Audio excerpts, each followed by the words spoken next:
I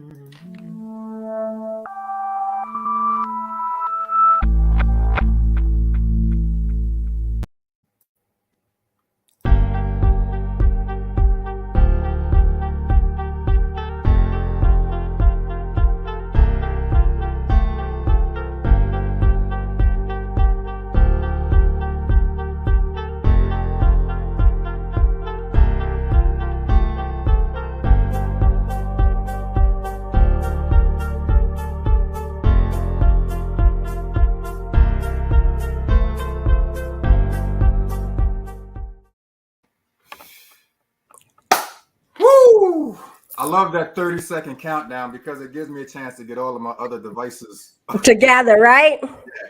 I can't start them until the live starts. So that's right. It feels like it plays for about 45 seconds. You know what I mean? Well, what's up, everybody? You are tuned into another episode of Yes. Welcome back.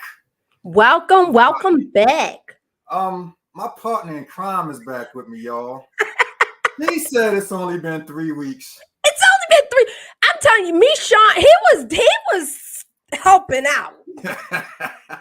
Look, I'm giving him much props. So hold on, you're saying 3 weeks, and I know the calendar says 3 weeks, but it feels like it's been like 6 weeks. Like you just miss my energy. That's I do. You miss my energy, and that's not a knock on anyone. That's it's in for you. Shout out to me, Shawn, because he definitely helped me down. He really did. When I watched it, I said, "Oh, he knows stuff I don't know." Oh yeah. Me, Shawn, is a hip hop head, so Billy Dan's was the perfect for him. Billy Dan's was perfect. I literally could have gone off camera and just let them chop it up for. Yes, he was. Oh my goodness! When I was listening, I was like, "Oh, that's what I'm talking about," because that's not what I do. And then, of course, shout out to my sister Stacy Rose. Yes, thank you, Stacy. Thank you. Chimes in and you know, and fills in. You know, when Alenia goes on the road and she doesn't have time for the little shows because Oprah's calling and you know, all of that kind of stuff. Happy belated birthday! Thank you. So much that's happened since you've been here. Oh my goodness, yeah, a whole lot. I gotta give a big shout out to Pastor Phil, and Reverend Jackie for last week. That show was so much fun, and for me, it was an opportunity for other people because I know Phil outside of you know what I mean.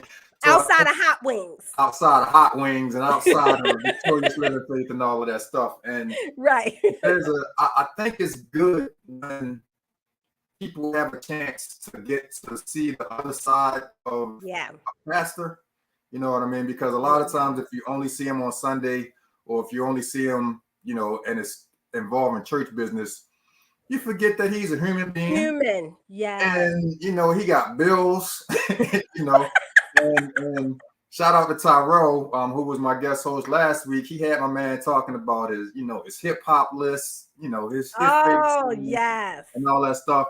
And Pastor Phil is an amazing, like he's a big time, you know, hip hop fan as well. So I wouldn't be surprised to see him pop up on this. But it was just so much fun, man, to just sit and chop it up. And it's funny because when he first popped on, you remember it stormed up here real bad.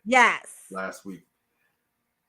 I was like, Phil, where you at? Because I noticed he was still in the truck. This brother had pulled over to a rest stop area on 95. I know that's right. And was like, I ain't want to be late. I was like, Phil, I'm going to push this show back 20 minutes. I'm not going to allow you to sit in a rest. I'm not letting my pastor sit in a rest stop on 95 in the rain. What you say, God, not getting me? Because I know how Phil and I are when we get to talking. He could have been sitting there for 3 hours. Like, you know, I'm not doing that. So, you know, thank God for Sister Jackie because she filled in until he got there. Yes, she did. It was just so much fun to chop it up with them. So salute to them. Yes. And Alenia, let us know what's been going on with your show. With me? Oh my gracious. Well, y'all, I said something's coming and it is a coming. And she still won't tell us what it is, but no, I can't because you know when you tell too much, much, and then you hear too many voices. Alrighty. And I don't need that. No. So what I am saying is, please make sure you go on over to Alenia Renee on YouTube, because that's where you're going to find what I'm about to do. And I have some special people that's going to be with me, because one of the things that everyone knows me for is being their big sister, telling you like it is, letting you know what you need to know and what you don't need to know, and tell you to mind your business in the process. But stepping on those toes. Yeah, there you go. Amen, amen. But so head on over there, because you don't want to miss it. You don't want to miss it. I'm excited, and I'm on my time frame. I'm doing what a sister has to do, and I am so excited. And the only thing I'm gonna say is Apple. That's all I'm gonna say. You take it from there, y'all.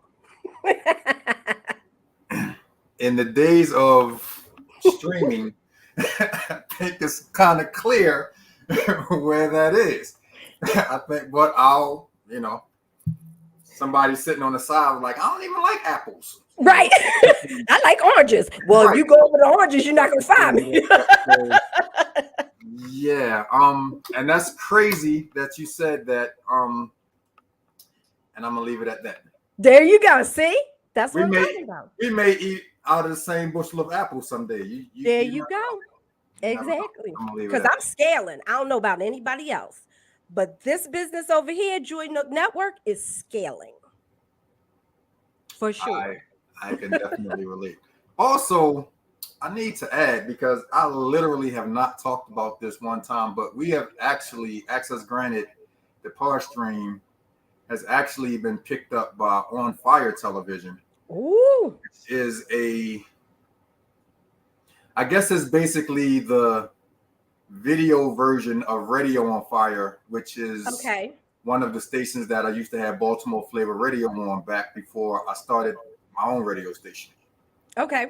Shout out to my man DJ Diamond K. He's a legendary DJ here in Baltimore. He's been doing the Radio on Fire / On Fire TV probably for close to 20 years now. Mm-hmm. He hit me up out the blue a while ago and asked me if I would be interested in having my shows, stream on his network. And I was like, nice. Why not? Very nice. I'm not gonna get into the details of what I'm paying him and because there's people watching that's gonna be like, "Well, you charging me?" Right. You don't need no cackling hits at your farm.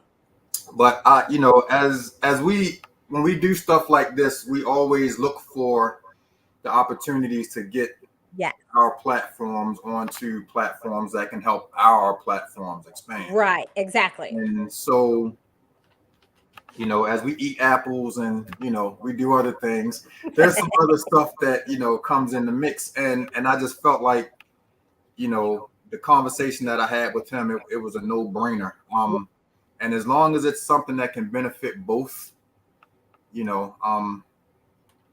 works for me. It doesn't cost me anything. I don't have to do any additional work, Right. He does literally all of the work on his end. So, why not? I mean, this is a guy who probably streams to about 300,000 people a month. So do it. Why would I not, want to? Right. So there you go. Shout out to my man. And wow, now that I'm thinking about it, this has been going on for like a month, and this is literally the first time that I've mentioned it. I haven't even posted the promo picture that he sent me.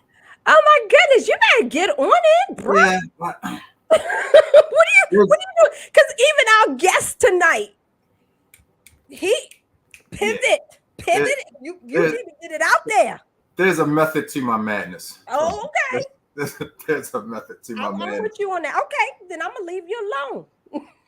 Shout out to my man Moham and bro. If I gotta come kidnap you and sit you in front of a laptop and get you on my show, I'm gonna do it, bro, because I really want to sit down and talk to this guy that I consider a Baltimore legend. And to this day, I don't really know all that Mo does, but I know we got to get Mo up on this show, and I'm gonna make sure that we get him booked on a Monday because I need you here. And he's laughing in the comments because he knows that I'm not playing. Mo, we gotta get you, bro. We've been talking about this. You've been running for about a year and a half now, bro. I'm not gonna let you keep running. I'm definitely gonna get you up in this joint, man. But shout out to Mo, man. Man, that dude go back probably about 30 plus. He's a really really good dude. So, man, and appreciate you tuning in, bro. Yes, indeed. Thank you. Without further ado, and Mo, you definitely gonna like this one, man. I'm about to switch over into fan mode. I'm no longer a host. I am now a fan for the next hour or so. Because this brother that we have up here tonight, man, is, and I don't put that L word on everybody, but to me, when I look at the group that he was a part of and the people that he's worked with, yes, he has to get the L word. And I'm not talking about loser. This guy is a legend in my book. He isn't that. He doesn't get the L at all. And for my Baltimore house heads, he actually looks like a brother that we had on the show a few months ago, Biblical Jones. Go back and watch that show, and you're gonna be like, "Oh my God, that's his twin brother." They look just alike. I love it. My brother, what's going on, man? Yeah. I'm good. I love that intro, man. Damn. God almost made me tears, man. I don't have any Kleenex. Made me a little tear up, man. I mean, I don't have any either. I appreciate it. First of all, man, welcome Yes. to Access Granted, bro. Oh, thank you, brother. Thank you for having me, both of you. I don't take it lightly when I get people up here whose work I'm an absolute fan of. Like I said, I'm strictly fan mode for the remainder of the show because as we mentioned before we went on air, right? Main sources, like no pun intended, but main source is a main source in my hip hop growing, so to speak. And point is in the name. Exactly. And looking at the front door, as I said to you, is one of my top 10 of all times, man. So to have this opportunity to just sit down and chop it up with you is amazing to me, man. Shout out to my girl MJ Savino. I cannot thank her enough again for continuing. Puts the fire under my butt. Did she light it? Oh man, because she's the plug, man. She is officially the plug of all plugs. No, MJ is the best. No, she's made a big difference for me. It's definitely helped me a lot. She's not 4-time, 5-time publicist of the year for no reason. That's for damn sure. MJ. The work I'll be like her. She's out of here. Bro, it's the work ethic. Out of here. It's the work ethic for me. Like my inbox stays. The same thing. I almost have to MJ. I threw on my back this week. We got to cancel some of these interviews, man. She got me booked. I'm like, love it. I love you. Booked and blessed. Oh man, she's got me booked. I'm like, yeah. When we was looking for publicists, I told my label, I was like, look, I need somebody really good. And we interview a bunch of people, and when I talked to MJ, we just hit off right off the back. I mean, she laughed at my dad jokes, so I'm like, I'm good. Good. Right. So MJ is the best. Yeah. Yeah, we actually, I love MJ so much, and the fact that she's been so good to this show that I actually had to have her on the show because I wanted people to really get to know and understand her. Yes. So no, she's an interview waiting to happen. Get her. Yeah.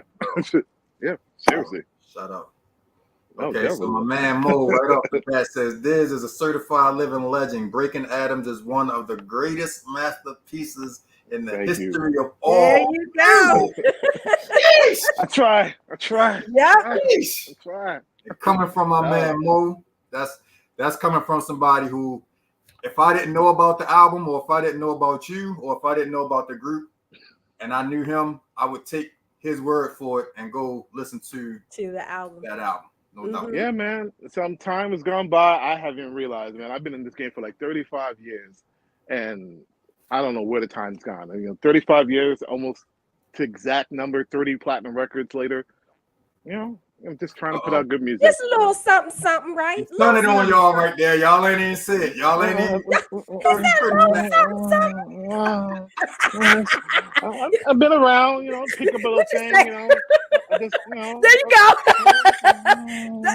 There you go. I tried, New design, pick up a little everything. Something. Yeah. It's one of those situations where he doesn't even have to say much, the work. Believe it or not, I hate talking about myself. It's just like, what have you done over the years? I'm like, oh man, that's why I love Andrea. She do it for me. I wish she was here. Just talk for me. I hate talking about myself. It's like it just feels like I'm bragging, and I'm not that guy. I'm home, sit in the studio, 24 hours a day, look at movies, come back to the studio.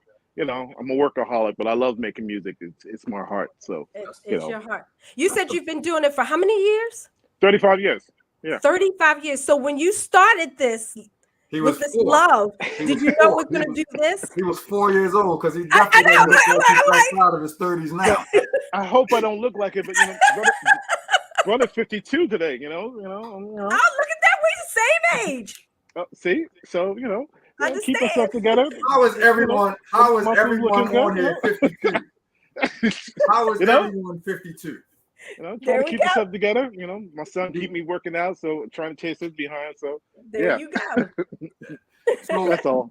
But before we get into the history, man, I want to talk about something that we mentioned. I want to talk about the hiatus, man, because for you to sit out that long, and then, like I said before we got on, something hit you one morning or one day or in a dream or something. And you just woke up and said, you know what, got some more bills and stuff needs to start happening again. So what was it that made you decide to start creating, or did that bug just bite you and say, yeah, it's that time? Well, that's the myth. I really didn't stop. I just, I wasn't producing major artists anymore. But okay, so let me tell the story properly. It got to the point where I was producing, these people all the time. And after a while, it got monotonous. They always kept, let me get another Beyonce track, and let me get that track, and let's try to do something different. Like I always tell my people, like I don't do today's hits, I do tomorrow's music. So I wanted to stop for a while. What I wanted to do, and then I kept getting calls from movie houses and doing tracks for them, like scoring movies and scoring television shows. So I got into that kind of realm. It was different. It was more direct. It wasn't personal with them. It wasn't all these different emotions. They tell you what they want, how they want it, and when they want it, and the check clears. I was going that way. It wasn't about the check, but their mentality was just different. So I was always doing music on the background scene. And I kind of like that. I got used to doing that. I learned how to become a producer better from it. So I was doing that scene. But when COVID hit, that changed everything. Right. Everything stopped for 2 years. So I got stuck for a while. Nothing was coming in. And I was in this motion of thinking about doing an album, but I wasn't sure if I was going to do it. I was going to do some other stuff for my other artists. We were going to go on tour with them, just work the circuit. And then when COVID hit, my wife was like, why don't you go ahead and finish off that album you want to do? Why don't you also, in the meantime, finish off the studio you've been trying to piece together for years? This thing was a mess. It was just completely empty down here. So I was like, you know what?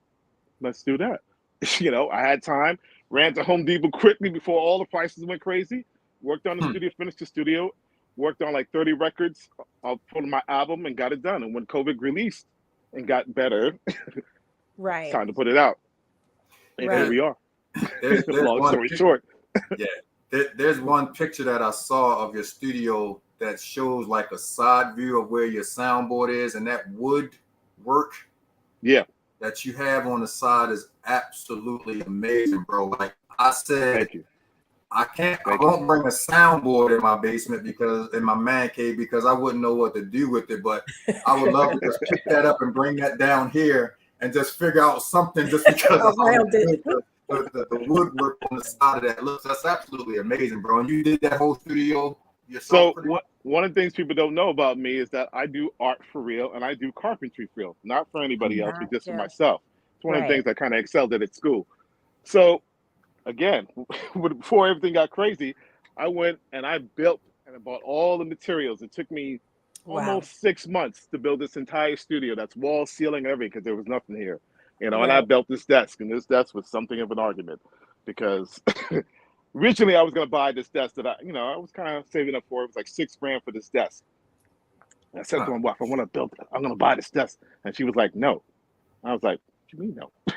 I worked hard for my money. I'm going to buy this desk. Right. You can't tell me nothing.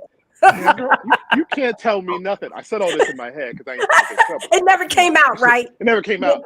On the outside, I was like, why not, honey? Why can't I do it? And she's like, you do all this carpentry. Right. Like, honey, I don't build furniture. I can build a wall. But she's like, you can do it. So she showed me this video of this guy on YouTube doing his desk. It was very IKEA-like. And when I saw it done, I was like, well, I can do that. Well, I can do that way better. Shout out to so you. she proved her point. And I was like, all right, I'll do it. No, go ahead. It took me 6 months of frustration, but I did it, and I felt better for it. And I had something more. I'll send you guys side pictures. I built something that more custom, more better than I could have bought originally. So, right. There you go, honey. and the connection that you have with everything, think about it. It's almost like starting anew. Yeah. Yeah. Even though you have, a lot of things from your past in there, but those things are helping to bring in your new and where you're trying to go to. Exactly. I wanted to create this own vibe for myself because you guys must have been in studios. You know how it's like. It's very sterile, it's very cold. So I wanted that warm, comfortable feeling. The lights design is always bright like this. There's LEDs all behind me, and I turn the lights down, and it's just a vibe, man. Complete vibe, Right. And I need that. There we go. I want to go. Oh, where'd it go? Is. It's beautiful. There it is. I wanted to. That's absolutely amazing, bro. I'm trying to do this little video of me making this whole thing. I have little pieces. I'm trying to put it together, put it on YouTube, and see how it goes. But yeah, just to show people, because everybody's been asking me, how did you do it? Or did you really do it? I'm like, yeah, I do it. But I could just take the middle out and just like put a fish tank in the middle and just have this. I don't know. No, I do art. I mean, Jay, pass me that. Pass me that. So like I do art for real. I paint. For real. Look at that. Paint. I didn't even take the tape off of the back. No, but yeah, I paint for real. Wow. So look at that. That's beautiful. Thank you. That really is. Everyone that's really an artist always has more than one art. Mm-hmm. I don't know where it comes from. Nobody else in my family paint or draw or do anything, so I don't know where it comes from. And they don't have all the platinums you have either. I mean, because that's your gift. Again, when I got into this, the main source, we weren't thinking about, we want to make hit records. No, we just wanted to make records. We were 18, 16, 17-year-old kids. We're trying to make some good music at the time. And then, we didn't foresee any of this. I wish I could sit there and tell people, yeah, I knew I was going to go platinum. I just wanted to put out a song, I wasn't hoping anybody listened to the song. Right. It's kind of funny because when I did Tribal, it's been a while to actually put out my own music. I've been doing stuff for everybody else. So I was telling my wife and my mother, I was like, well, maybe 500 people will get it. Maybe 500 people will watch it. And that's all I was hoping for. And then the next day I saw 4,000, 10,000. I was like, hey, they still like me. Yeah. Yeah. You got a lot of people probably download. I know I put it on my playlist as soon as I heard it. I was like, ding, ding. No, it was a big shock, and I'm thankful for every little blessing I got. So thank you, everybody. Seriously. And before you came into the back room, we were actually saying that the two songs that we have that we're going to play today, "She Moves" and "Tribal," feels a little different than a lot of the stuff that you've done in the past. Is that intentional? That's not really intentional. It's just that's the way I do music. I don't, I don't do whatever is on the radio. Like, I love what what's my boy Bruno Mars and his boy's doing right now. But if that's what's hot right now, I'm gonna go to the left. Gotcha. I'll do club music. They're going all the way back to the Gladys Knight stuff, and I love that. And that's my jam kind of vibe. But I won't do whatever is hot right now. I can't. I got to do whatever it's future. And sometimes that gets me in trouble. Some people want to like just stick to what's going on, but it's already hot now. And if it's already hot now, then it's already not. So I have to do something different. So I will always work on thinking outside of the box kind of music. Some people are going to get it, some people don't. But I don't make it for everybody. I make it for people who really understands good music. And that's the one thing I can guarantee. You know, it's always going to be good music. Mm-hmm. Exactly. And then it sounds like, and also it sounds mature. Like it kind of, man. it He's is 2 years old. It's, I mean, it is. We're the same age. We're the same age. He made that plus. But that's what mature is. We're grown. Yeah. We know what we like and we know what we don't like. And because of that, you know, he produced what he liked, what he wanted to hear, or what, again, he said he went to the left. You going right, I'm gonna go here to the left. And that's what we as artists, as grown folk, as mature people will do, because we're like, no, that's not what I want to do. I'm gonna go this way. Yeah. I want to follow that person. No disrespect for the young people, but they always want to go. Let's go with the hype, and I'm like, no. Right, exact. That's all I'm saying. Let's be different. I got what you were saying. And it's funny because I've told you. Going on. Thank you.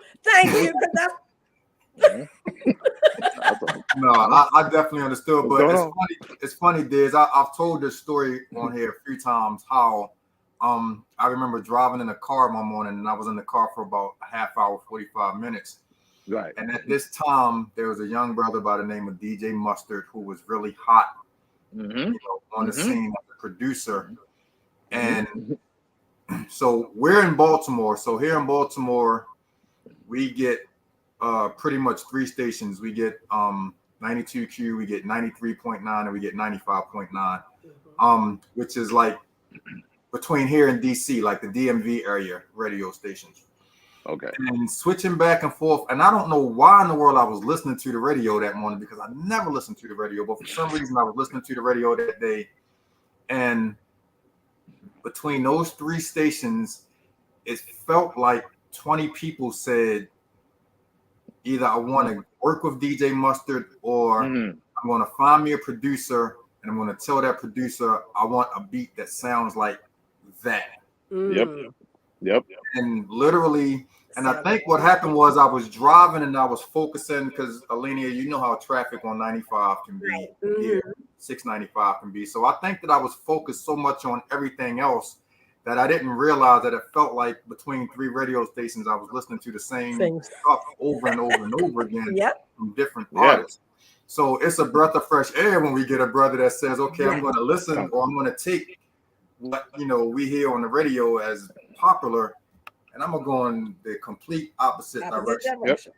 Still give you something that's fire. For that whole time of almost a year, I didn't listen to the radio at all. I didn't want to get combobulated with any noise or anything like that. I just shut off, So I have no idea what even popular right now. I just, like I'm working on the next 5 records right now, and I don't even know what's going on. So I don't want to be influenced even by a little bit and like, accidentally have some kind of sound completely unique and different. When people come out and say, you either like it or you hate it, but find it interesting. I don't promise everybody's gonna like it, but I definitely make sure that you're gonna like something on that album. Right. So it's not for everybody, but it's something for somebody. So. Exactly. Every time I tell that story, I have to put a disclaimer with it. I don't want people to think that I'm hating on DJ Mustard, or I don't. No. New to the brother, I think he's you're doing right, because people will act up. But you got the little sensitive one. What you trying to say? Yes, exactly. As soon as you say something a little different, you're a hater. And then I'm gonna have people, blogging about me, and don't tune into his show because he doesn't like DJ Mustard. I'm not saying I don't like Mustard. I was just trying to make a point. Making a point, an example. Like there it is. You could definitely tell that artists at that time, like I said, either wanted to work with him or they wanted the producer that they were working with to follow his formula so that they could get on the radio. And I ran into that myself, where people like, can you do that sound? Like, I'm not the producer for you. You need to go call him. It's okay. No hard feelings, but I won't do it. So why do you think artists are, I won't say afraid, but like, I guess a lot of artists, they want that radio play. They want that mainstream.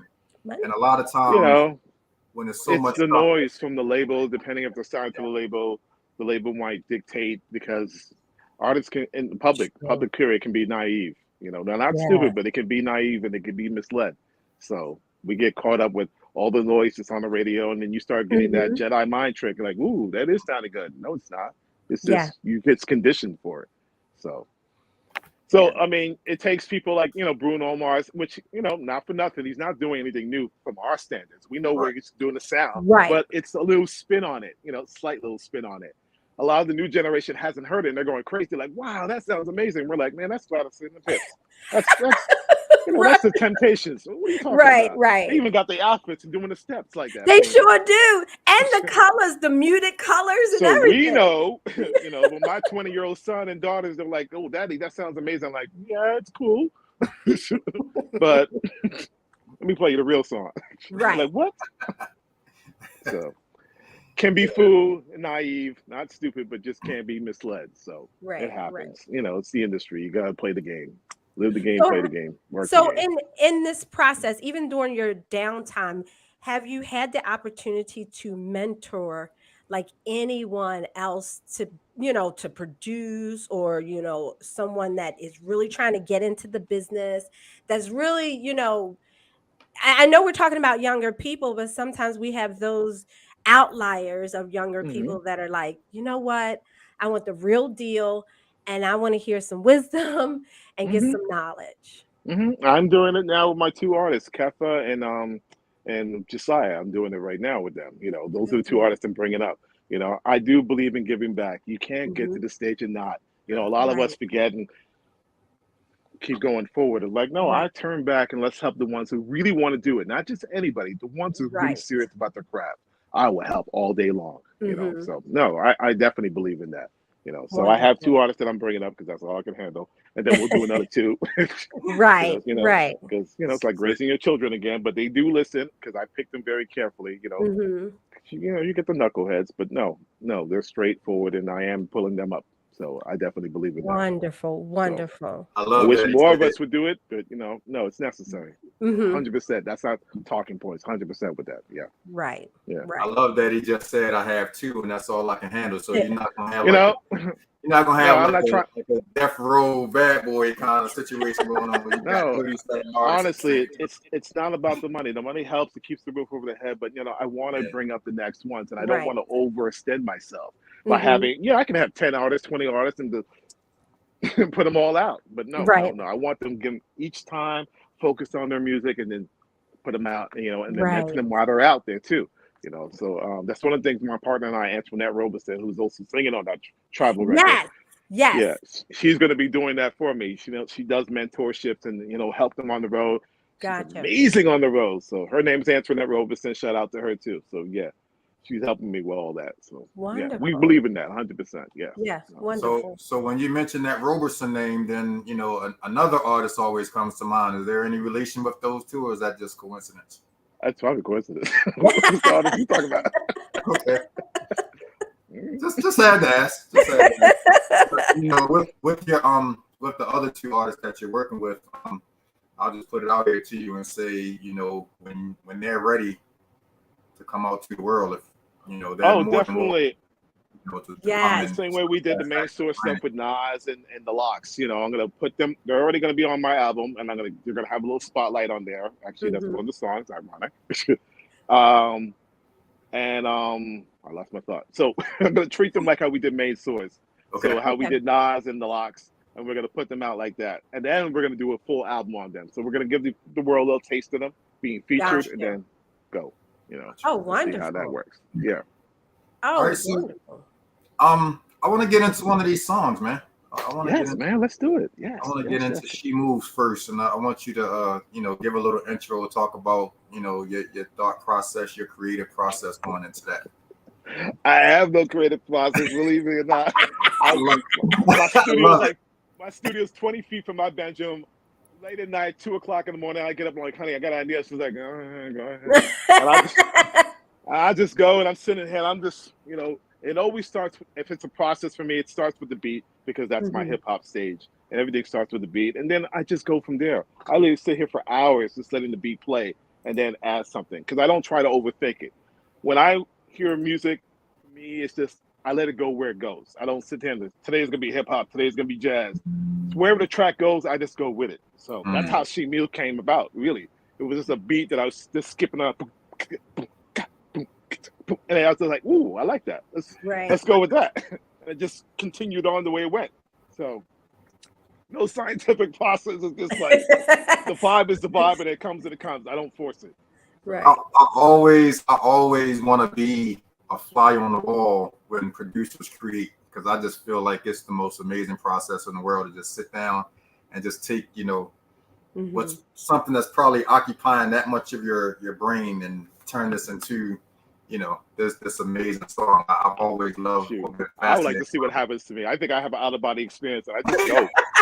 When my wife comes, she's like, "How did you come up with that?" I'm like, "I don't know. No, I don't know." People ask me all the time, "How did you come up with Tribal and She Moves?" I'm like, "I don't know.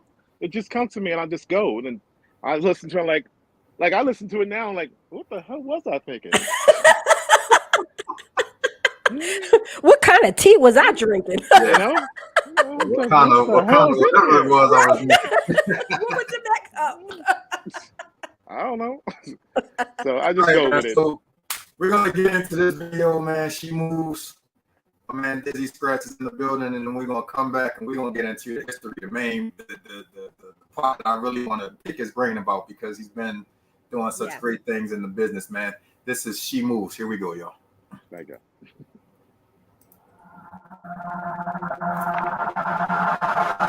Listen to this beat.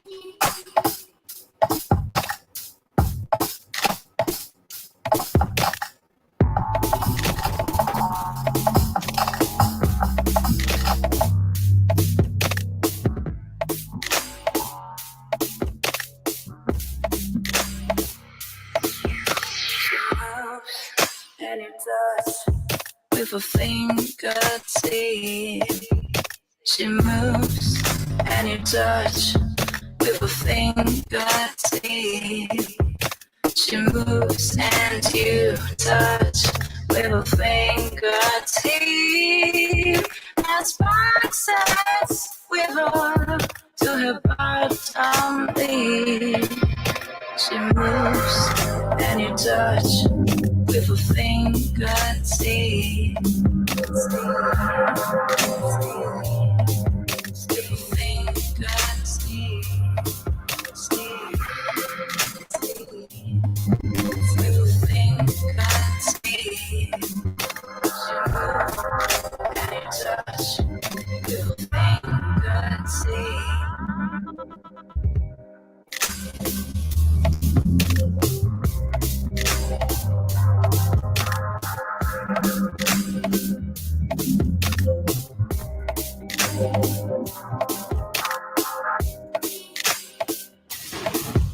She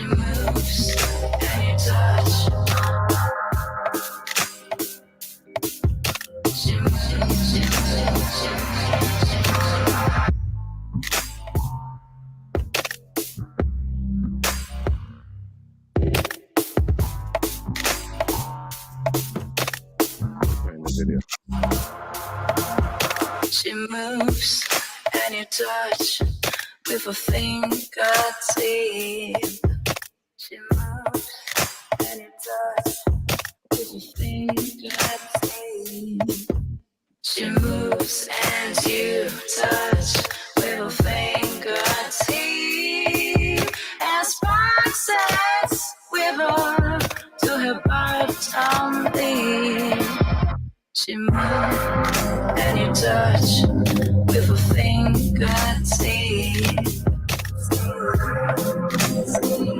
The Kills Company again?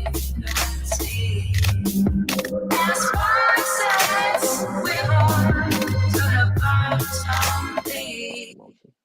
She moves and you touch with a fingertip.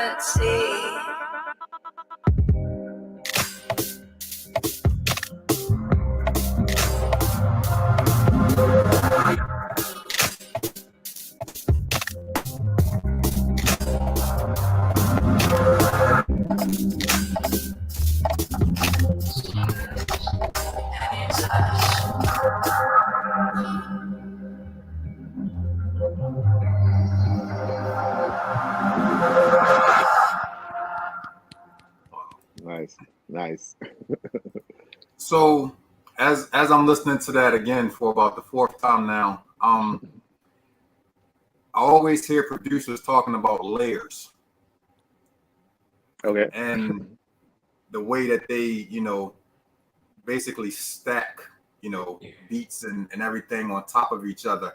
And that seems like that has quite a few layers of, different thought patterns going on actually when you really listen to it. Yeah. I don't know. It's just madness. It's like madness. Like no, the album is called The Art of My Noise. Right. So there it is. Yeah. It's just the way I don't know. I wish I could be more scientific about it, but no, it's just vibe, and it's the way I hear it, and I just go with it.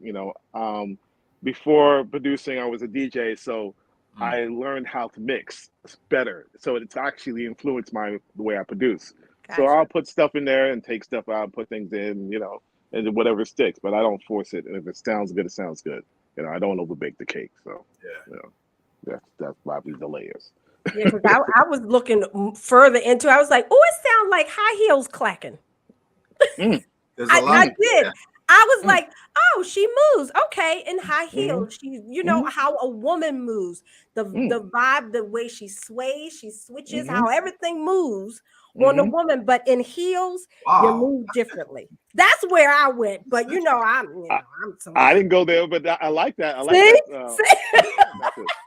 What was in my cup, right? Now you gotta send you another check. I like that method. No, to me, when I thought about the video and it didn't turn out anything like that, I was just thinking about she moves, how the power of women can do so many things with their finger, just with that little fingertip. So that was the vibe for me. It came out the way it came out. Yeah. So now I'm wondering what the heck you were thinking about or dreaming about when you got up and you told your wife, I have this idea, and she told you to just go ahead and you got into the studio and started creating that. So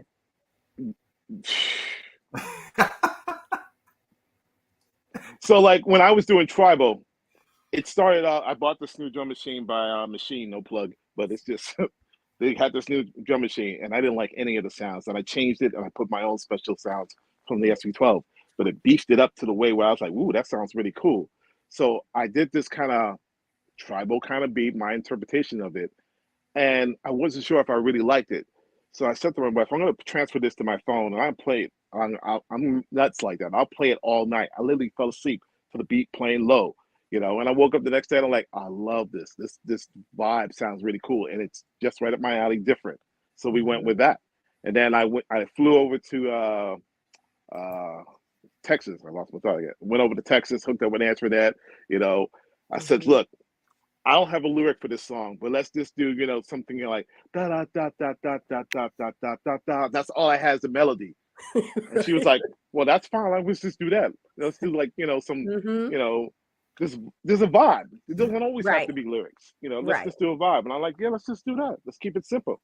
And that's how the song kind of turned out, And it's empty, good. Vibing, don't overkill it, didn't have the unnecessary stack vocals, and we could have wrote something in there, but let's just keep it simple and do a scat kind of vibe. That's the mistake that I think a lot of producers make. It's like, oh, it's got to be this, so we got to have a bridge and have that. I was like, man, let's let the song vibe it out. At the end of the day, nobody's going to dance with an acapella. Let them just dance to the beat. Right. Let's feel that. And I think even with the quote unquote layers, as I mentioned before, I think sometimes they do too much. Like sometimes less can be more. Like I think about believe it or not, simple is hard. Really? Complicated is easy. Simple is hard. Just making a simple little vibe. So they struggle with that. Sometimes I do myself, but just. But where I was going when I just said that, I was thinking about the song "Grinding" that Pharrell produced for the clips, and at the very base of it, it's a very simple. It seems like it's a very simple process, but I can see Pharrell sitting in the studio probably the same way that you were with this beat and just doing all of that, adding and just seeing what fits, and then just sitting back and just realizing. Sometimes, and producers are the worst enemies.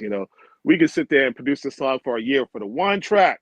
No, sometimes you got to let it go. And for us, it's never done. I can still hear things I can still kind of tweak, but you know, nobody else is gonna hear that. You know, like right now I'm working on the cover for what's Shadow of You. And I'm like on the little details that no one's gonna see. But it's just me, you know. No, they got a little splash of water. They ain't nobody gonna care about the splash of water. They can't see that thing on the icon. But that's that mad scientist that you all have, man. Like anybody that has that creative juice in you. We do that. You know, rest in peace to Chris. Rest in peace to Chris Lyte. I remember him on this Tribe Called Quest documentary talking about how he had to snatch, like literally go and snatch Tribe Called Quest's second album from Q-Tip because we might still not have that album today if he would have let Q-Tip still going in and, you know, adjusting this and tweaking, you know, and everything. And, you know, Dr. Dre's been tweaking Detox for like 20 years now. So, you know, and I think that's just like I said, you all, anyone that has that creative, especially in music, I feel like it can never be right. No. Like, we got to get out of our own head. We get in our own way sometimes. Yeah. Even when you put the finished product out, I think sometimes y'all are listening to the song and you're like, damn, I should have, you know, I should have did this. I should have did that. I should have added this. I should have added that. Right. Nope. No, it happens. We get in our own way. You know, I'm just finished a record with Mikey D from the last Main Source album, and he's featured on it. And I still want to go back and bring up this little distorted kick. Ain't nobody gonna care, but I hear it. I'm like, I just think it's up just a little bit more. You know, that's why it's madness to me to build this damn studio. It's like over $200,000, and I'm tweaking every damn day. And it's like, let it go. So I can produce anybody and get it done and be on time. Myself, I'm like, take a little longer. Yeah. So it's like this damn studio. I love it, but I overdid it.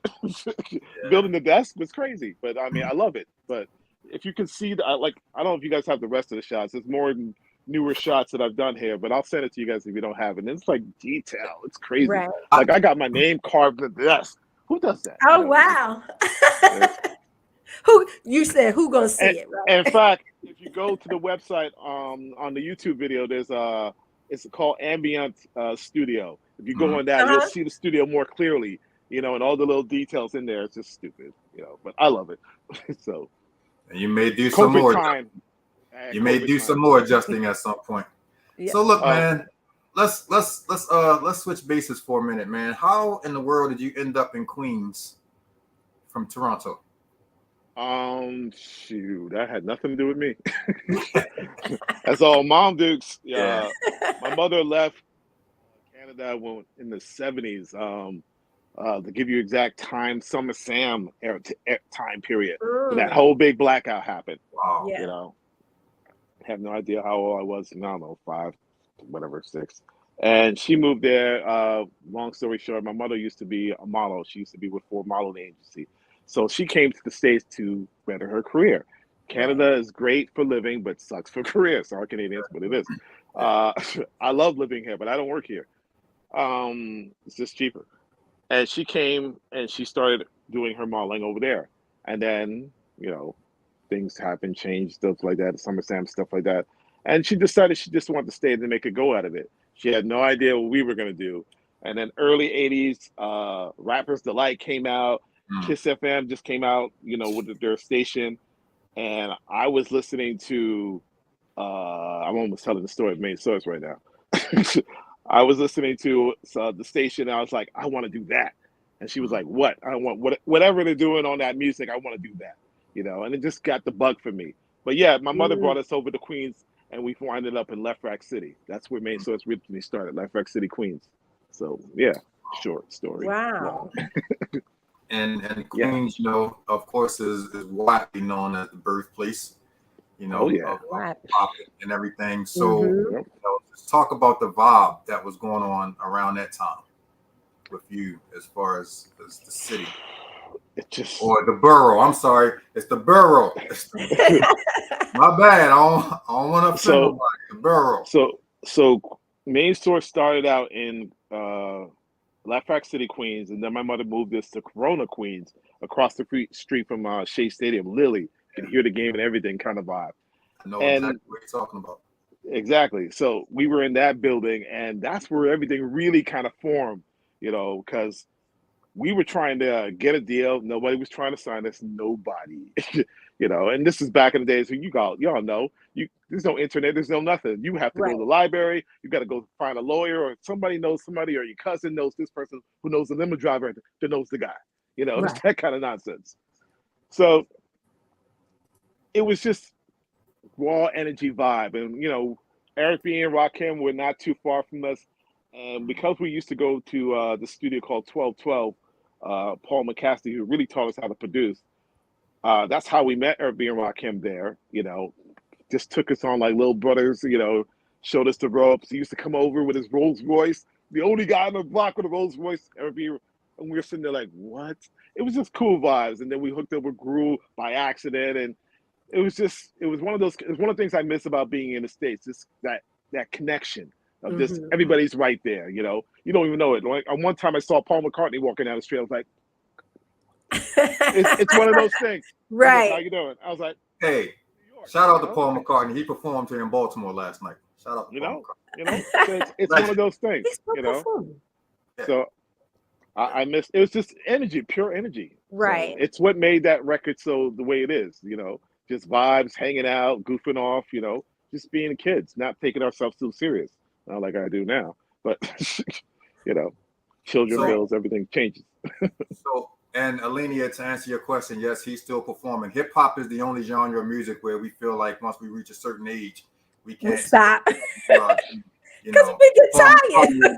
30-something years old, and he just sold out Baltimore last night. So wow, I didn't know that. Definitely still out there. Yeah. But how did you meet K Cut and Large Pro? So K Cut's my brother. He's my brother. Wow. He's my brother. Yeah. So Large Professor and I was going. K Cut and Large Professor was going to the same school. So was I too, but I was at the end of the year. I'm older than they are, so I was on my senior year out. So I'm being the big brother kind of guy. And but originally when Main Source started, it started out as an R&B group. Believe it or not, it's almost like the Dr. Dre story. It started out an R&B group, pantsuit, the whole. We doing it. Y'all wasn't wearing the glitter and the mascara like Dre and them though. What are you talking about? We had the Jerry curl, man. My mom was a beautician. My mom did hairstyling. When the modeling thing stopped, she started doing hairstyling. She did Jerry curl, bro, all the way down my back. Oh my goodness! So glow. I was that guy. Fused on the back of the chair. I was that guy. Couldn't tell me nothing. Forget y'all. Couldn't tell me nothing. It started out as an R&B group, didn't work out, of course. And then my brother said to me, this hip hop thing it might be a thing. And I was like, hip hop? I'm being the old man now. Hip hop? What you talking about, bro? He says, let's try this. And I'm like, I want to do this R&B group. And he kind of talked me into it. And I was like, all right, let's try some couple people. We tried out a bunch of different people, didn't work out. And I was getting done with it. And then K-Cut said to me, I know this kid from school. His name is Professor Paul Juice. That was his name before Large Professor. I like Professor Paul Juice. That's a long name. That's a whack name. Let's call it what it is. That's a whack name. Hey, I was Grandmaster something. So I was just as whack. So I was like, whatever. So he brought him over, and I met him, and I see this guy, and I'm like, but he wears glasses. I'm being racist now. He's wearing glasses. You can't have no rapper wearing glasses. He looks like a nerd. And he's like, well, my name is Professor Paul Juice. And I'm like, well, maybe that kind of makes sense. You look like a professor, you little nerd. Anyway, go ahead, do the interview. So I'm doing an interview with him. I'm like, let's hear it. I'm being all like, you would be. And he did his thing. I was like, okay, this boy got skill. This could work. Spoke to my mom, who became our manager, and she said, okay, if you guys are really serious, I give you 1 year. She gave us 1 year. I'm doing McDonald's. I'm doing security job. I'm doing everything to save up money to go to the studio. We did it. We were focused. So I try to tell young people now, focus. It's too hard. Focus. If you want it, you got to go for it. Man, I wanted. I took the bus, everything to Jamaica, Queens to get to that studio. And we bust our behind, and we showed her that here's her little demo. And she says, okay, I'll help you guys out. And she hooked us up with getting the first SB12 drum machine, which I still have. I wish I could pan to the left, but I still have it today. And it's kind of like the rest was kind of history. It was it took time. It took us 10 years, you know, Mhm. believe it or not, 10 years to get to that point. What was that, Jay? I think the record came out in 1989, 89, right? So that was our first big single. It's called Thinking Atom. You know, I did the little drawing, the little artwork sketch, and we put it out. You know, my mom did it little consignments when we had mom and pop stores, you know, Right. those little record stores, and she did little consignment deals with them. Here, take 20. If you sell it, we'll bring you back some more, you know. Right. And then she did a record, and we did a second record called it was Watch Roger Do His Thing. And she did the cover for that one and did the picture for that one. And then she did the video for that one. It was $25,000. We ain't going to college now. That's all the college money. Right. I didn't want to go to work now. This gotta work now. We were all in. Kid you not, I can show you the receipt. $25,000 for the video. It was actually I'm gonna forget his name. Dag. Why is it not coming to me? Anyway, he did the video. It'll come to me at the end. He did the video. My brother, the pastor, did Boys in the Hood. Oh, John Singleton. Yeah, John Singleton did the very first video. Okay. Young John Singleton came under my house, did the very first video. Wow. This is no Boys in the Hood, anybody, nothing. This is this young guy did the video for us, hooked us up, $25,000. It came out really cool. Eric B was in it, Gru was in it, you know, with his Rolls Royce. And that's the song that got on BT. And then that's when the rest became history, because everybody who didn't want to sign us, people started calling. You know, Wild Pitch called, and they were offering us a decent deal, and we just took it. We went with it, you know, and that's when it became history. So, yeah. This is why I love shows like this. Wow. Yeah. So what was his name? What was his name again? Professor Paul Juice. You know? Yeah. It's all right, Lodge. You remember, I was like DJ, Grandmaster, something. You know, Melly Mel, you know, it was Cohort. All those guys was big then. So I was trying to just jam with them. If I ever get the chance to interview him, I'm going to be like, bro, why, bro? Why? Professor Paul Juice. I'm going to clown him. Yep. Yeah. We're going to do a documentary on this, man. And then he shortened it to Large Professor, which I still thought was egotistical, but I was like, let's go with it. You know, right. If one can do who runs house, he can do Large Professor. Go ahead, do it. Right. Shout out to my man DJ Duke checking in. So at this point where you drop the first album, and you know everything starts to kind of go on in motion. We had no idea it was a roller coaster, man. Had no idea. Nobody prepared us for this. This is what I try to teach my artists. You have no idea when this really blows. It goes fast, you know. So it was a lot of training wheels and falling off and scraping knees, but you know, we learned a lot. Going on the road for the first time, I didn't know what to expect. I don't do road. I didn't know that was even part of the game, you know. Even me coming back out, like, oh man, we got to do YouTube videos. Oh damn. We got to do interviews. Oh damn, I forgot about that. You got to do podcasts and all kinds of things. You know, we gotta promote all these little things, you know, because you know the label deal that I have with Archer is just a distribution, so all the money I gotta spend. They just put out the record, but I like it that way because I've been down that road before. You know, when you got nothing and you know you got a VCR tape and that's it for $500, and they take it all. So I didn't want to do that deal. So distribution was definitely the way they're doing it. So yes, I got to do everything, the videos and everything. And I was like, woo, this is a lot of work. You know? I think a lot of artists make that mistake of thinking that once the album is over, like the work is done. Like, no, bro, the real work is just starting. Like, you know, man, the details I had to find out that Apple needs a certain size. It got to be square by square. I was like, I didn't know that. I thought we just do a record cover and put it out. No. It has to be a certain size. It has to be a certain, you know, quality bit rate. I'm like, okay, that's new. So I learned all that during COVID. You know, I did research. You know, I had to get my fonts and and I was like, oh damn, I forgot we have to do all these things. I was used to the label just making a font for me and putting all these things out, every little detail. So and I had the saving grace that I have a son that's in the film industry. So I was like, son, please help me. I need your help. Do this video for me. Because I don't have no clue. And I damn sure don't want to put myself in it. You know, I think I look okay, but no. Yeah. So I count on family. So and I don't care what anybody else says. You guys introduced me to Nas. Thank you. How did that relationship come about? Same thing like Large Professor. He did the same thing. He says, I got my boy named Nas, little 16-year-old kid. Again, I was like, wow. Bro. Here we go. But at this point, I didn't care because the album was pretty much done, and we needed one more record, and I was like, let's just do a collaboration. It was not my idea. It was a collaboration idea. It was like, yeah, let's do something where we can just feature, our friends. It wasn't even about featuring the next artist. It wasn't even about featuring Nas. So let's put our friends on. We're on. Let's put them on, So, well, Nas up, it was the same thing. It was a little kid, and it was like, I was like, okay, we needed to get his parents' permission. So they came over because they wanted to know what we about. Like, what are you talking about? My son want to get on this record.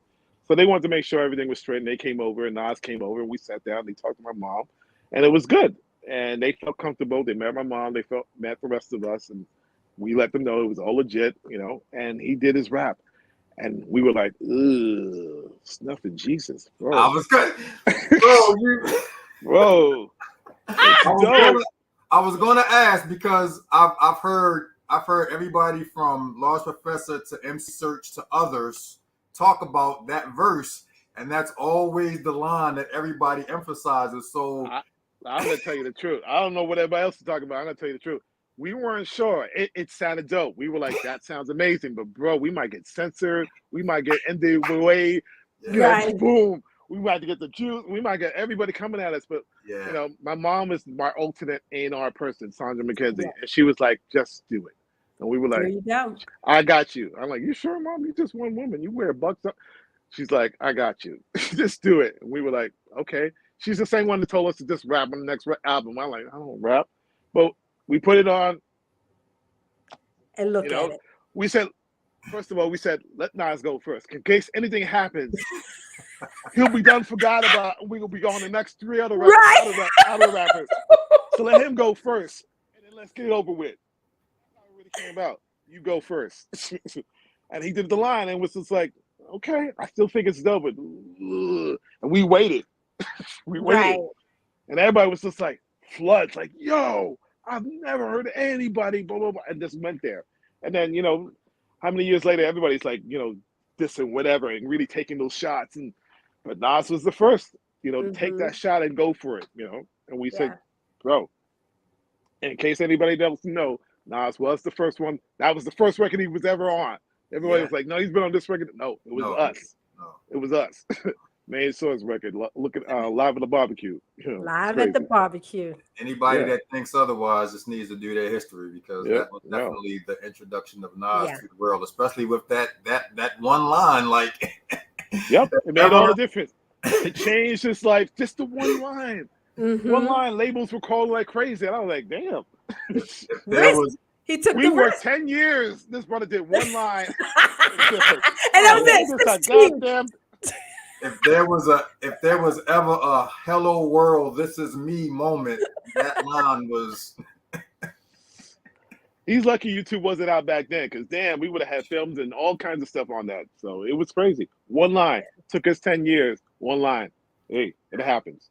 So how do you feel like things would have been differently if social media and stuff like that was around at that time? Oh man, these millennials and Gen Z don't know. They got it really good, man. They got it really good. It's probably about the same, but no, they got it really good. The views that they're getting, the visual scenes that you can get right now, you don't need BT and MTV anymore. Right. So it's just much bigger for them. For us, if we had that, man, I probably have my own damn network because. The stuff we put out, like a lot of people don't know, we're responsible for Nas, we're responsible for the Locks, we're responsible for SWV, we're responsible for a lot of people didn't know. We helped Shaq put out his first record. Yes, you sure did. So it would make a huge difference, but the publishing world wasn't like it is now. We didn't have internet, so it was gradual. That's why it took us 10 years, because we had to find the real links. And we have to find the real studios, because back then in the 80s, it's all rock studios, you know, that's all it was. So we have to go through that, you know, growing pain, if you want to call it that. So now, I appreciate that answer, because I've heard so many artists say, thank God social media wasn't around back then, because they probably would have been, you know, in all kind of trouble for all kind of reasons, because, you know, every time something jumps off now, a camera's right in front of there. Yep, the camera's on there. No, back in the days, you guys know, the press used to be more, let's call it, respectful. They used to keep their distance, you know, to a certain degree. They didn't pry like that. There was no helicopters flying over people, no telescopic lens, you know. Every phone is now, you know, a blogger's dream. Everybody's a reporter with their phone. So we didn't have all that, you know. So, you know, it is what it is. But, you know, and it's something I'm still trying to navigate, and being very careful on how I do it, even when I'm having guests over or even female artists coming over, you know. let's keep it real. You know, things like that happens now. So, you know, you gotta protect yourself in all kinds of ways. Protect your life. Yeah, because I do have a lot to lose. So I worked hard. So it's almost sad to a certain extent that you have to be that way, but times are different. I tell every new person that comes in here, there's hidden cameras there, and there. Do something. Don't take nothing. Don't touch nothing, and don't call me out that I touched you the wrong way. It's not going to happen in this room. Right. So, there you go. That's my disclaimer. So. So let's talk about this new project, man. I love the play on the words of the art of noise, the art of my noise. I absolutely love that. The first thing that it's just, that's exactly what it is. It's my noise being interpreted in different sounds and colors. I see colors of sound. So that's what I called it, the art of my noise, you know, just vibe it out. The cover for it is sick. We just finished it. So not exactly, it's coming out this year, not exactly sure on the date, because I'm still moving. Everything is done, but it's just me in my head again, trying to move songs around, say maybe it's going to be this one, or maybe it's going to be that one. I think what we're going to do is do a 6 EP, and then we're going to do what we call a part 2, and do a second EP of another 6 songs, and then go it out from that. But the next track after that is going to be with Mikey D, Anything's Possible, and then another song, and then that's it for that album. The full album will come out, and then we're going to put out Spotlight, which is going to feature one of my artists, you know. So nice. Yeah. So it's just a collective of sounds. It's a mix. So let me go in a little detail. So the album's going to have some known people, you know. Nas might be on it, I can say. Mikey D's might be on it. A bunch of other people's going to be on it, and then it's going to be some instrumentals, because I want vibey tracks, you know. So there's going to be a couple of quite a few instrumentals, just the vibe, you know. Yeah. So, it's just gonna be a chill vibe record that you can just groove to, dance to, and groove to, you know. But nothing that you hear out right now. It's not gonna be anything like you hear out right now. Right. Thank you. We appreciate that. It ain't gonna be anything you know. Well, he said it in the beginning. He does, when you go right, he goes left, vice versa. Yep, completely. You know. It's gonna be cool. People are gonna like it. You know, I love it. So I work on a principle. If I like it, I'm sure there's gonna be 1,000 of me who's going to like it. Not everybody's gonna like it, but some people's gonna like it. Most people don't like it. So you're gonna find something on there that you can. And if you don't like it, it's not for you, and that's okay. Right. I'm okay with it. You know. Exactly. And I wish more artists had that last sentence that you just said. If you don't like it, it's okay. It's not for you. Yeah, it's okay. You know. Again, I didn't put this out to make another platinum record or anything like that. All that was chance and luck. You know, that's the rub on that. People always say, "I got to get a platinum record." You can't predict that. You know, that's impossible. You sit there and work on that platinum record. Maybe you might get it, maybe you're not, and you'll go yourself crazy. I work on trying to make a really great record. You know, the best record I can make, and then we put it out there, and you know, put a little money behind it, and let people see it, and then it goes from there. Once you put it out in the ether, I have nothing else to do with it. And I'm gonna be honest with you. For me personally, some of the best music, some of the best albums never achieved platinum status. No. Some of the stuff that does go platinum is some music that I just like, Yeah, it's a little watered down, bubblegum, and it's like, that's cool for those people, but I don't appreciate that. You know, I don't get to that, so I don't listen to that. So, like Little Brother is one of my favorite hip hop groups. They're out in North Carolina. They will never go platinum, but to me, they've put out like three classic albums. You know what I mean? And I can go on, but then I've heard people like Soulja Boy, you know, no disrespect. No disrespect. That sells, you know, 1 million albums, and he hasn't put out one song that I care to ever listen to. Right. Like I said, but it depends on the demographic group. Right. I'm still trying to wrap my head around YouTube and how things work over there. It's like, you know, I'm happy to see any of the views I get, but I don't get some of these views. I see 25 million views. I'm like, what? Wow. You're right. What? It's the demographic. And I'm trying to be objective as possible. I'm listening to the track and I'm like, I don't hear it. I don't hear it. You figure that secret out. Let me know, and I'll send you a check. You know, I'll send you a check. You know, I like all kinds of music, pop, rock, country. Right. I listen to it all, and if it's good, it's good. You know, right. That's the bottom line for me. If it's good, I don't hate. But when I hear some of these tracks, and I'm like, and really, how many? There's like 20 videos of different female rappers showing their ass. Like, how many? Why? Why? You can't be sexy. You can be sexy, but you got to show it all. This really? So I mean, okay, 1, 2, but it's like, you see the videos, 2 million views, 5 million, 40 million views, and I ain't gonna say no names, but why? Why? And that's because, like, it's back to that demographic group. They are, if you think about it, they are sharing it with someone else. Oh, did you see this? Even if they're not seeing it for the music, seeing it for the visual, and they send it, that multiplies quickly. And that's what happens. So like I said, I'm still trying to navigate around this whole thing. You know, it's like, you don't have 1 million views yet. I got 100,000. Is that okay? We'll see. You know, right? I'm still trying to figure out how to get 1,000 subscribers without. You know, it's hard. And trying to figure out this whole bots situation, and you know, you don't have viewers, you have bots, and this, that, and the third. So that was the other thing I was talking about. The brothers, I was like, okay, we have over 100,000 views, but how come we don't have 100,000 subscribers? Is it killing people? It don't cost you nothing. Just hit the subscribe button. What?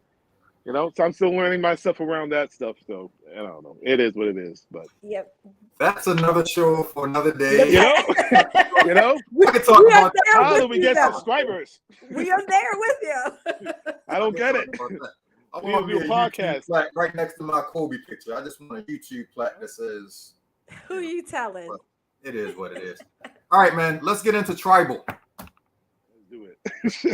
My favorite. He doesn't have a story for this either. I don't have a story for it. It's just, you know, people check it out. I worked hard on it. It was just a vibe of mine. Good. But check it out. You know, it's tribal. Yes. Get a glass of wine, y'all. Get a glass of wine. Yeah. And my man Mo's been waiting for this, so we're gonna go ahead and get into this. Yes, it's good. Featuring Antoinette Robinson. She's amazing. Yes. Good.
Wow. Just vibes, man. Just vibes. Just pure vibes. Yeah. So let me. I didn't put no thought into it. It was just creating just a vibe. I love it. I said, Antoinette, you want to get on this? She's like, let's do it. You know. So I love it. I love it. I love it. So Mo says it's an excellent pop production, but still has its little oddities. But let me tell you something. As I was just listening to that, as I said earlier, we're here in Baltimore. We are a very house music heavy city. I can see one of our DJs and producers taking that and turning that into an amazing house. Yes. Hey, I welcome that. Do it. I welcome that. I love collaborating, hearing people just take things and switch around. So I like to hear somebody else's process on that. Yeah, I would love to hear that. Yeah, that sounds dope. I like that. That literally just hit me while I was listening to it. Earlier, I was thinking about all of the different like singers or MCs that I could hear vibing over it. But as I was just listening to it this time, I was like, yo, somebody here in Baltimore would have probably one of those sick minds would take that and turn it into a, you know what I mean? And we'd be playing That's an idea for a remix. That's an idea for a remix. No, I like that idea. And then maybe put something else on a rapper on top of that. Yeah, I like that. Yeah. Yeah. This track is been a blessing and a curse because there's some, and I ain't gonna say any names, but there's some stations that didn't want to play it because it wasn't traditional. It didn't have traditional lyrics. You know, and I was like, really? So we're still trying to get it played on more stations, but some of them didn't want to play. But, well, it's not traditional. Maybe we can put it on one of our nightly specials. And I'm like, just play the track, man. But they wanted to have that typical format, lyric, verse, bridge, lyric, verse, bridge. And I was like, I was just trying to create a vibe, you know. So I think anyone that loves jazz music, they're gonna pick that one up because I know I love me some jazz music. And there you go. There you go. Yes. So it has all those little elements. It got that hip hop beat. It has that R&B little sound. It has that jazz influence. And it has that very vibey, you know. We added a little scat of hip hop, 1 2 1 2. You know, just piece it all together. Just create a vibe. They can definitely hit on a few different genres. Definitely. Yeah. You know, and that part was intentionally. You know, it was just create a vibe. You know, so yeah. My man Mo said, call DJ Rod Lee and have him turn it into a club banger, but I feel like that's more of a house. I feel like the house let's do that. Let's bring that back. You're right. That's ironic. We was talking about something like we need to bring some 80s sounds back, some of the house club music. So that's ironic that was said. You should got me an idea. Look at that. That's how it starts. See, look at us giving him a whole bunch of starts, you know, and I'm like, take a check for that as well. Right, bro, come over. Let's make this happen. Yeah, no doubt. Hey man, this has been an absolute pleasure, bro. Just to sit and chop it up with you, man. For real. Like I said in the beginning, I don't take it lightly. When people that I really consider to be the L word in the game, you know, take some time and sit and chop it up. And I knew that I was gonna get some jewels tonight. Yeah. That MC name is gonna stick with me for a while. Yeah. A little trivia there for you. Yeah. This is definitely my first time hearing that. Like, and if I would have sat here and said, okay, what was his name before he became Never thought of that. Yeah. It's all good, man. Let's just talk true. It is what it is. You know, we were young, you know, 16, 17, 18, and just, you know, this is early 80s, man. Yeah. So that was the names back in there, you know, Orange Juice Jones was a thing. So yeah, he thought he was going to call himself Professor Fall Juice. Either that or it was your first name with an initial at the end.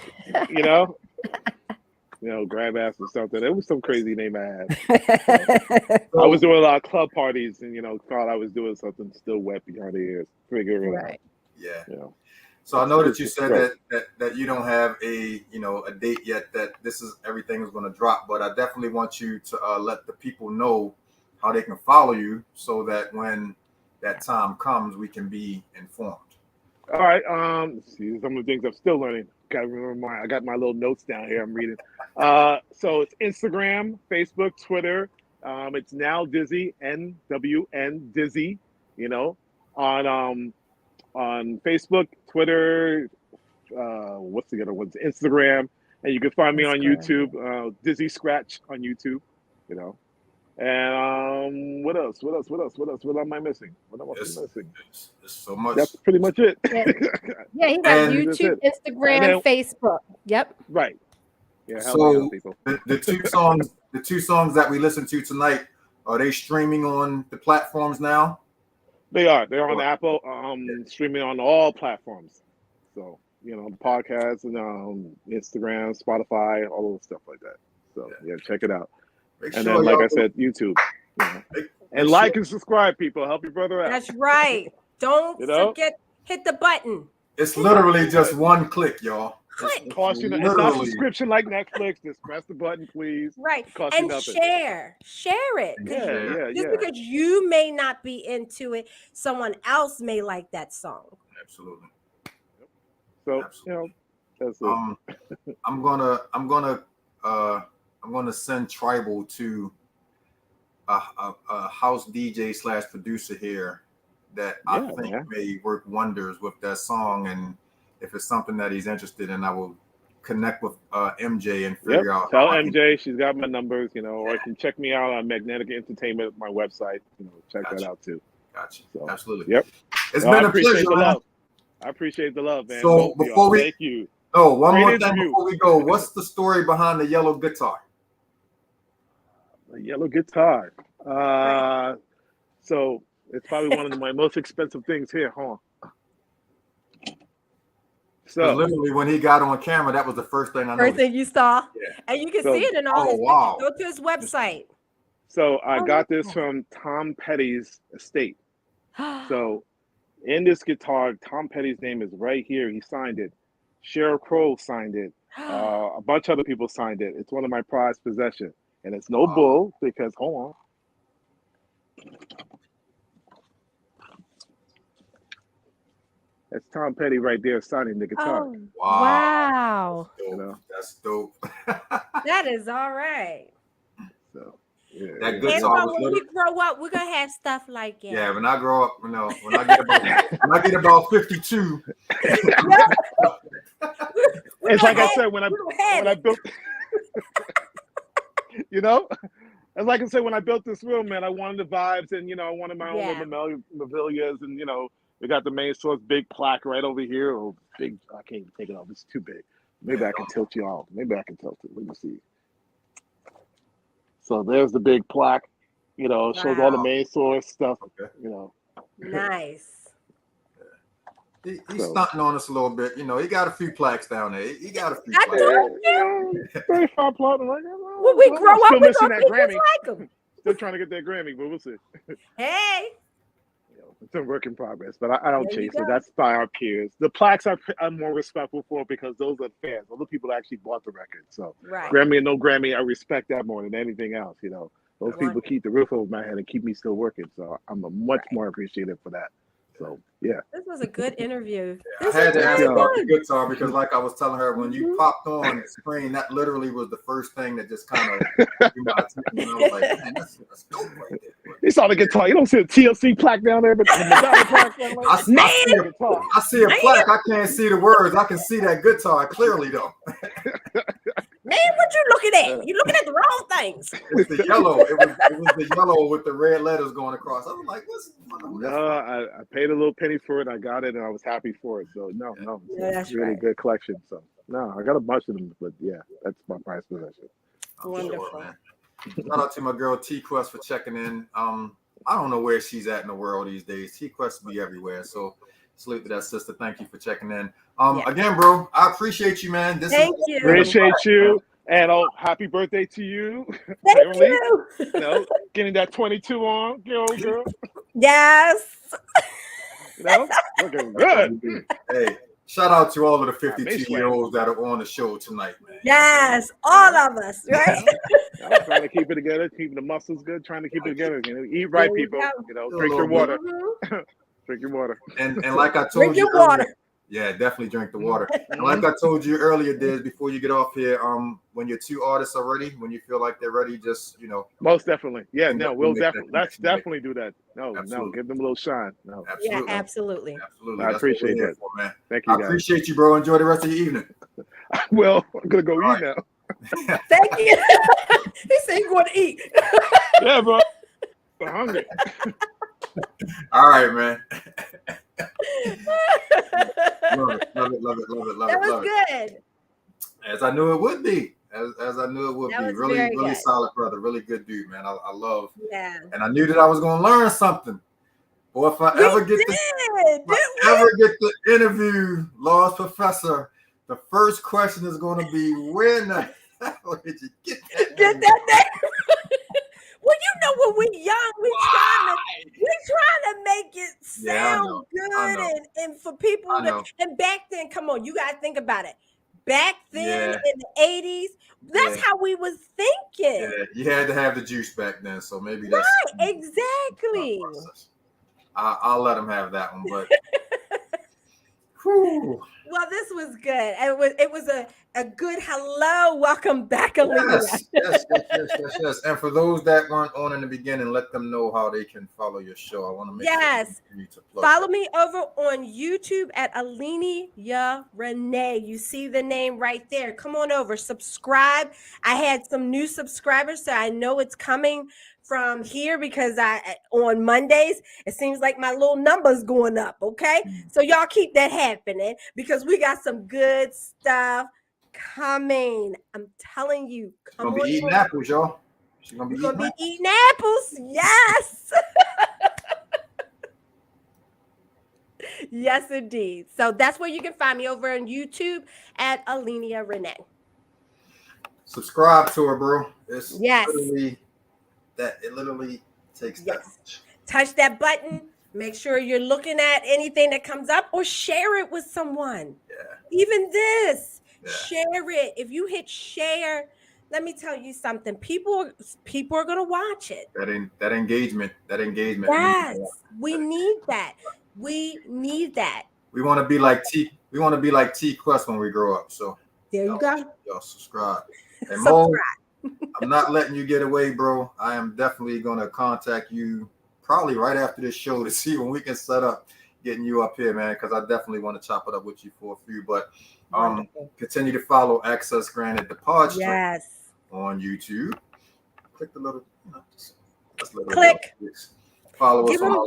Give us some reviews over there on. Give us some reviews, yes. On that podcast makes a difference. Yeah. Yes. Trying to bring y'all some stuff, man. Exactly. You can't do it for free, y'all. Trying to bring y'all some stuff. Mm-hmm. We got bills. Thank you. Amen. Hallelujah. Yeah, but definitely appreciate everybody that tuned in with us tonight, man. We will be back next Monday. Byron Davis will be in the building, and I have to send you some information. Wonderful. Yes, very, very. I think this will be another very interesting show next week. I'm looking forward to it. And this Friday we will be dropping a new acapellas and acoustics. I did an old one this week, or last week, I should say, because we're in a new week now. I brought my sister Devon Daniels back because she dropped her album last week, and she's been posting all of these like #1 and #2 slots from the UK. Nice. All of this, so look at this. You don't think that the people in your city and your state are supporting you? Somebody's listening somewhere. Let me tell you. I try to tell people, when I go and I look at my stats for the podcast, there's people in England and Japan and all of that. So, y'all Baltimore, because that demographic group is key, and they like hip hop. They like, old school hip hop and understanding where it's coming from and understanding where things. But most importantly, they like good content. Exactly. So with that being said, man, you guys continue to follow us, man. Give us that love, give us that support. It means the world to us. We don't take this lightly. So, definitely continue to follow my sis, Selenia. Yes. What she has going. If you don't like apples, still support the Apple movement that she's about. It's happening over on YouTube. Yeah, absolutely. And shout out Jay McGraw. Power 4.4 Radio, the station where the people are the power.